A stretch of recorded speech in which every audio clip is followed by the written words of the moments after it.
என்ன என்றால் டிமார்ட் வந்து பொருள் வாங்க, வீட்டு பொருள் வாங்க வந்தாச்சு, வாங்கியாச்சு. கிளம்பி 2000 ரூபா பில்லை போட்டுருவானுங்க. ஃபுல்லாக நம்மளுது இருக்கிறோம். என்ன பண்ணுறது, ஒரு மாதத்துக்கு 2000 செலவு. என்ன பேர் காலு தான் கிடக்குது. சும்மா இங்கிட்ட நடந்து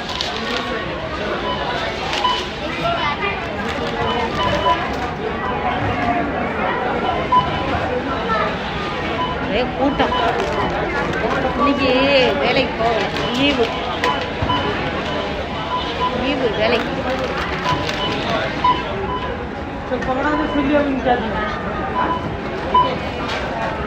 சரி வாங்க, பிள்ளை போட்டு